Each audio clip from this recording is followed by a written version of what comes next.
Mike, what have the last 2, 3 months been like for you with the season stopping, starting, stopping, starting? How did it wear on you? Yeah, it was definitely a lot of uncertainty, but I think the main goal of mine was just to continue to try to get better each day, work on just getting stronger, faster, and kind of continuing to perfect my craft and all that kind of stuff, especially with Coach Trout and some of his new techniques. But yeah, it was definitely a lot of uncertainty, a lot of back and forth.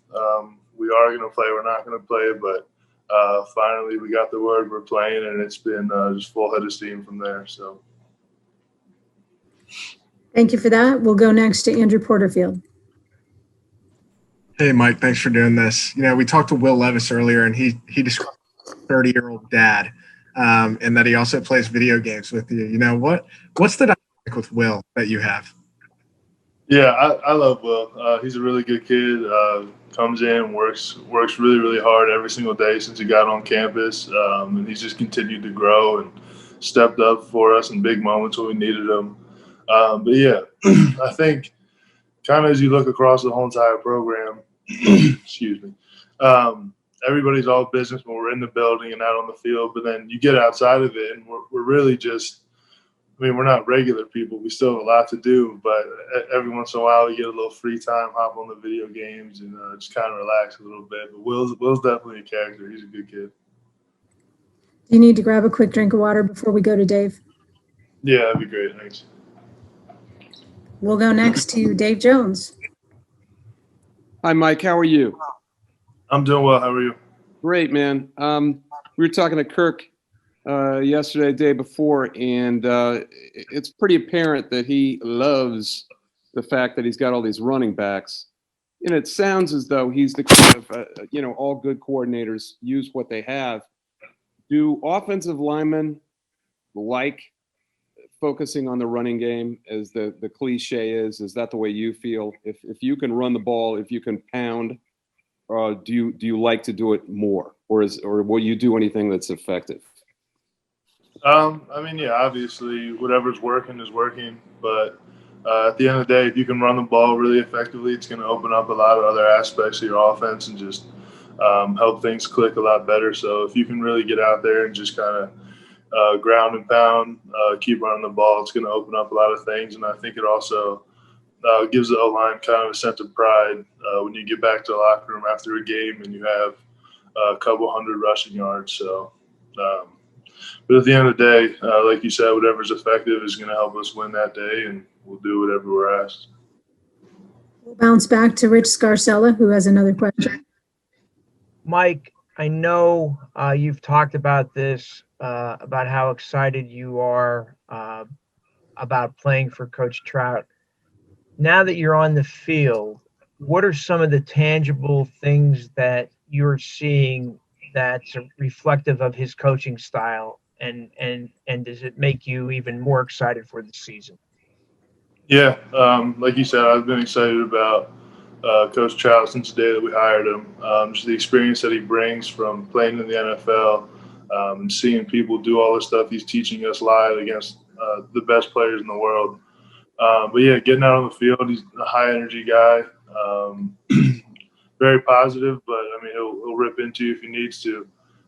But he demands a lot out of us, and I think everybody across the board has gotten a ton better so far. And I'm just excited to see where we can continue to build, and see where we'll be by the time game one comes around. It's a great answer. Thank you for that. Ben, we'll go to you next for a question. Hi, Michael. How are you doing? Good. How are you? Good. Just going off that, has there been any big technique changes with Coach Trout coming in? Yeah, I mean, when it comes down to it, playing O-line kind of revolves around the same type of technique things, but each coach has their own twist to it.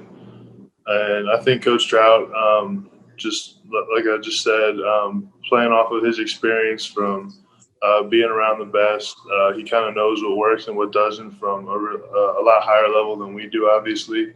But each coach has their own little spin on technique and stuff. But I think probably the biggest thing for him is just firing off the ball or getting off the ball really quick in the run game. and just playing in your legs, kind of all the way around. Playing in your legs and having a really good base is probably his biggest key to run game and pass game. Thank you for that. We will go next to Will Pegler.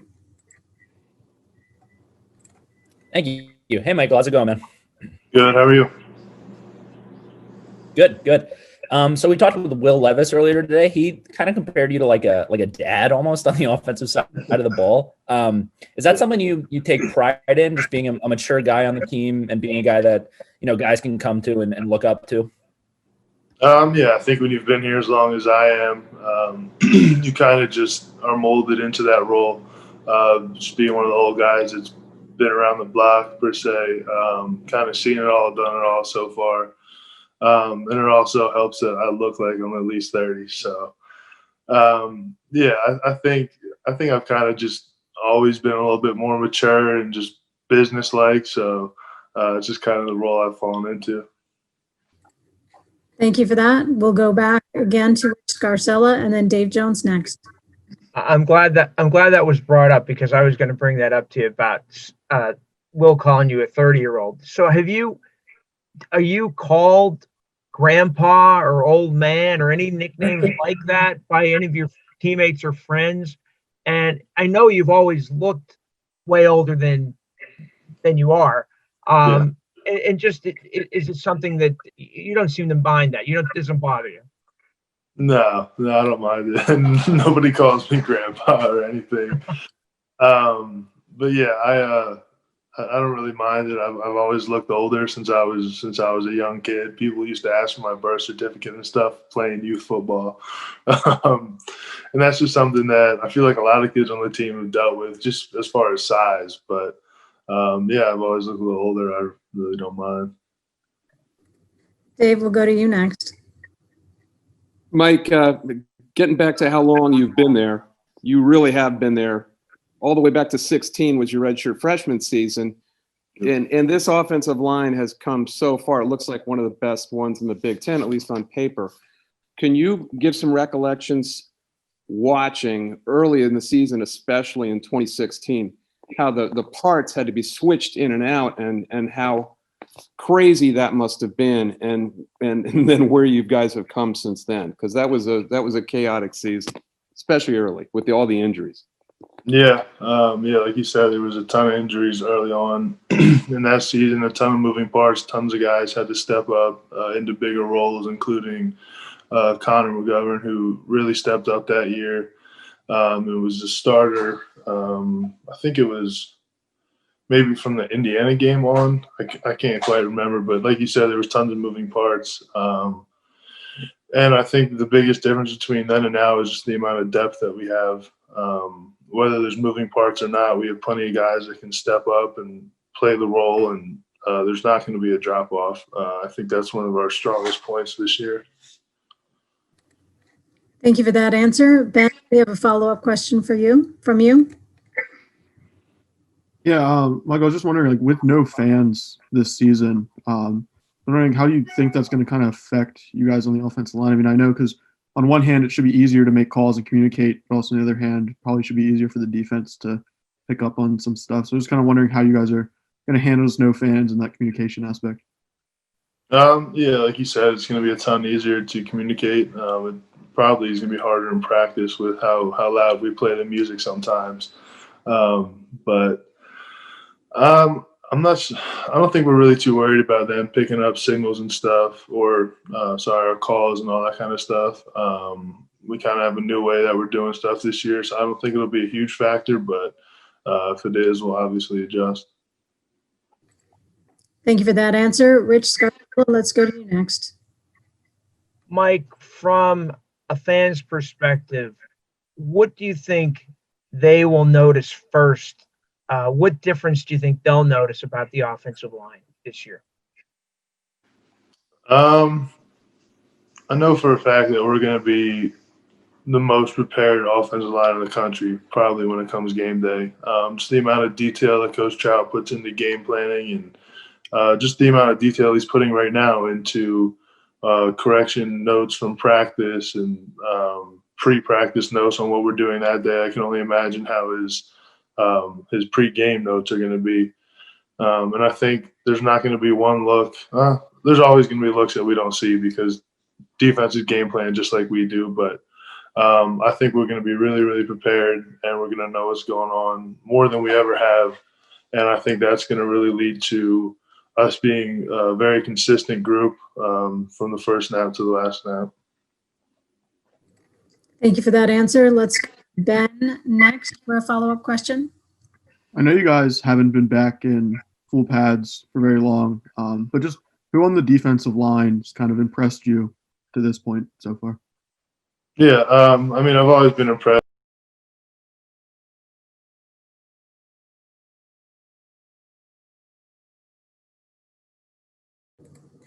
Sorry about that. Got to quick trigger finger if you don't mind re-answering that question from Ben. Yeah, sure. I've always been impressed with and guys like Antonio and PJ, just how they come out and they work every day. But I think one of the guys kind of, I don't know about if surprised me is the best word, because I've always thought he's gonna be a good player, but he's really started to show it more recently. He's Akeem Beeman. I think he's been doing a lot of really good things at practice so far, and I'm really excited to see how he plays this year. Dave Jones, we'll come to you next. Mike, if you can describe to fans or people who haven't played how much more important it is for offensive linemen in general to get contact compared to other players on the field. Is that true, first of all, and why, if so, especially offensive linemen, because they have to be synchronized? Yeah, I think it's really important to kind of get those full speed reps in practice, especially for O-line, D-line, just because that's just the pace that we play at is always full speed and always you're hitting people every single play. Especially this year, I think for the O-line, developing some new techniques, as I kind of talked about earlier from Coach Trout. I think it's even more important now for us just to be able to get those full speed reps and kind of test out those new techniques and get comfortable with it as we head into the season. It's a great question, Dave. Thank you. Let's go back to Rich Scarcella. Mike, what does it mean to you when you see Juice Scruggs back on the field? How would you describe what he's been through over the last year and a half or so? Can you give me some of your thoughts on that? Yeah, I'm so excited to have Juice back out on the field doing his thing. Ever since he showed up, I was really excited about him. Just watching him go through drills and all that stuff when he was a freshman. I've always been excited about him. I think he's going to be a really, really good player, and I'm happy to see him healthy and getting out there and being able to work on his craft and just get better each and every day. And that's kind of how he's approached it. Obviously, been through a ton of adversity, but he's kind of rolled with the punches throughout the whole way and had a good attitude. And I mean, it's showing now and it's starting to come together for him. So I'm extremely happy to see that. Rich, you buzzed in right away. Do you want to go ahead and follow up? No, that's all right. Give Dave and Josh. I'll follow them. Okay. Josh, let's have you come up next. Well, I actually wanted to follow up on one of Rich's questions, so maybe this will fit. But Michael, I was just over in Juice's room, and one thing he talked about was coming back, the first hit he had to make, the first block he made, what that kind of meant to him. And he said he didn't think his teammates were really nervous about it. But I just wanted to ask you, were you holding your breath a little bit when he finally got back? And what was it like to see him, get on the field for that first time? Yeah, I wasn't nervous. I think I was excited more than anything because, like I was saying, I've always known how good of a player he can be, just the tangibles that he has. I've been excited about him from the first day he got back, and to see him out there, honestly, it makes me happy because he's able to do what he loves again, and this is going to make him a better player and getting the reps and being able to be out there. So I'm excited to keep watching him grow. Dave, let's hop back over to you, and then we'll go back to Rich. Mike, Rose, if you could hold off on the mute. This is kind of two parts. First of all, Mike, how many offensive linemen ideally would you like to have in a rotation? 8? Is that about right? I feel like that's more a question for Coach Troutline, but yeah, probably about 8 or 9 is probably. Yeah, that's conventional. So if that's so, usually the 8th guy comes in maybe, or a 9th guy comes in an emergency, might be a young guy, really young guy. When that happens, I suppose being grandpa, you are instructing these guys in certain ways on how to be ready. And that's happened every year. So how are you telling them? Yeah, I mean, everybody has to approach every single day like they're going to be the starter, and they need to prepare like they're going to be. They need to be in their playbooks.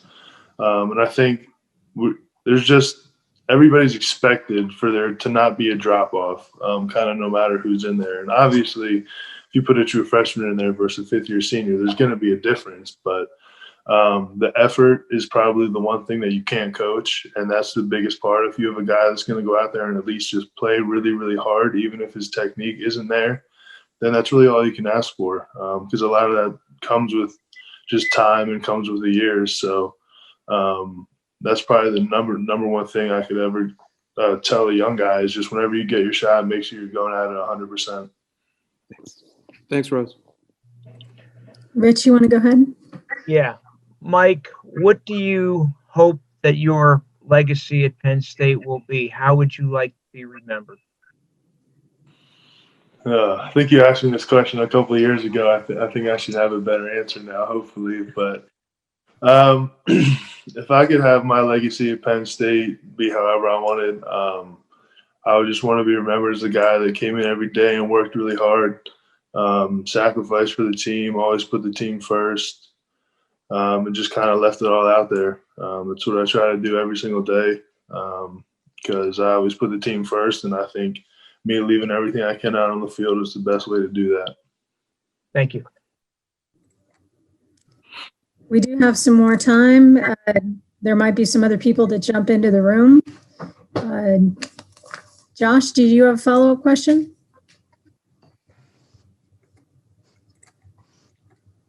I just muted you. Here we go. Mike, I just kind of wanted to ask you overall. I mean, you've seen transformations of a lot of your teammates this offseason. Just curious maybe who you've been most impressed with in terms of their transformation. Maybe who do you think is, if you could only pick one person whose name is not Michal Menet, who do you think maybe might be most poised for a breakout here?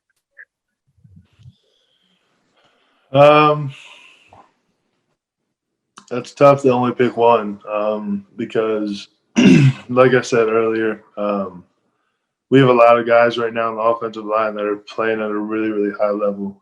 And a lot of names that people probably don't know as much, but I think if I had to pick one, it'd have to be Caden Wallace. He's just coming in every day, embracing everything that Coach Trout is teaching, and he's really been playing very, very well. I'm really excited to see how he plays this year and kind of what his role grows into.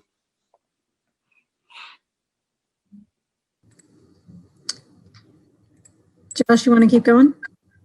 Yeah, I just wanted to ask. I asked Juice the same question. He also said Caden Wallace, so I think that's pretty striking. What is it about him that's changed the most in your eyes from last year to this year? Are you surprised that you both said the same guy there? No, I think that would be pretty consistent among the offensive line right now, either him or maybe another guy, but. It doesn't surprise me. I think the biggest difference for him is he's really embraced being a technician, and just coming in every day with the goal of getting better and just putting everything he has toward that goal. So that's probably the biggest thing. Thank you for that answer, Josh. That was a great follow-up question. Parth, do you have a question? Yes. Can you hear me, Michael? Yeah. How are you? Doing well. How are you doing? Good, thanks. Towards the end of last season, we saw Journey Brown kind of come into his own. He ended up looking like one of the best running backs in the country, starting with that Minnesota game, I believe, week 6. What do you think kind of helped him flip that switch towards the end of the season? I think Journey was kind of waiting for his time, waiting for his moment. We were splitting a lot of reps between running backs. Guys might have gotten a little banged up here or there. So his role kind of grew. in terms of him taking more reps, and I think he just decided that he was going to just go off. I don't really know how else to say it. I don't know if the last part of the season, if you could find a running back that was running harder than he was, running through people, around people, whatever he had to do. He was so hard to take down, and he was so determined every time he touched that ball. And I think that's kind of how his mentality always was, but I think it was just able to be seen a little bit better with him taking a couple more reps per game than he was. So obviously I'm extremely excited for him this year and all our running backs because we have a great running back core. You've kind of seen him, obviously from the moment he got on campus, kind of grow as a person, both on and off the field. Just given his story, everything he's been through, losing his grandmother, losing other loved ones, what's allowed him to kind of overcome that adversity? I think the biggest thing is just his maturity, how he attacks every situation, and then also just the love of the game that he has. I think football has kind of been an outlet for him when he's been going through some of this adversity. He's had a place to kind of put his time and put his energy and maybe shift his focus a little bit. So just his ability to be able to do that and just keep persevering and keep grinding, it's allowed him to just be a great football player. What are some of your expectations for him? Like, what can we expect from Journey Brown in 2020? I mean, like I kind of just said, I think he's going to be one of the hardest running backs to take down in college football. And he runs with such a determination that, I mean, you don't find very often. I think he's going to be really good. And I think one of the biggest things that's going to change from this year to last year is just his maturity. And I think that's going to help him a bunch too. Appreciate it, Michael. No problem. Sean, did you have some questions for Michael? I guess. Michael, how you doing? Good, Sean. How you been? Not too bad. Is football season cutting into your golf time? Yeah, definitely. But I'm happy for it. Have you beat your dad? Have I beat my dad? I only went with my dad once when we were home. I think he beat me by one stroke, but neither of us played that good. So. All right. Well, real quick, just curious about the Phil Trout wine. The change has obviously been something that affects everybody from seniors on down. How have you hit it off with him, and what was it like to do that during a quarantine? Yeah, it was definitely a little odd, just not being able to have that face-to-face interaction at first. But from the second we hired him, I just knew that I was going to like him. Before I even talked to him, I just knew I was going to like him because of the experience that he was able to bring to us. Just the fact that he played in the NFL, he had that experience. He was able to see people play the best in the world, as obviously it's such a high level. So he knew what works and what didn't.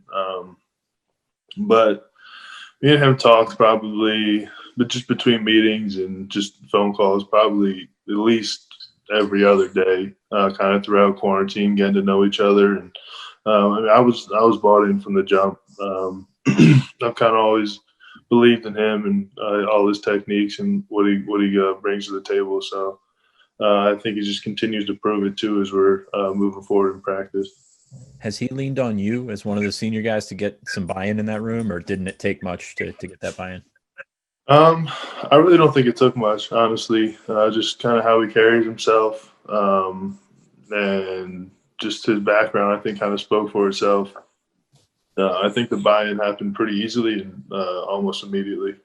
Speaking of almost immediately, Wiggins said earlier that you saw results almost immediately based on his teaching, his techniques, and things like that. Can you, I guess, confirm that and be like, what do you see differently from your vantage point? Yeah, I mean, I definitely could confirm that. Just kind of everything he teaches, when you really buy in and you do it consistently, your game just continues to elevate. Not going to give away our secrets, but just some like the little technique things that maybe some coaches overlook or just don't really stress as much, he does. And they're things that are easy in concept to do, but sometimes take a little bit of time to get adjusted to them. But once you do, like I said, you just see your game start to elevate. I think Juice said that he was sort of demonstrating this stuff. I know he's a young guy, but how much has he gotten really in the mix with you guys? Oh yeah, he jumps to demonstrate. You know, he doesn't hesitate at all. He still brags about how his sets are almost perfect. So, and they are, honestly. All his footwork and everything still looks really good. Obviously, he lost a ton of weight, so he couldn't still play, but he definitely still looks pretty polished. So he's able to show us firsthand kind of what it's supposed to look like. One more, if you will.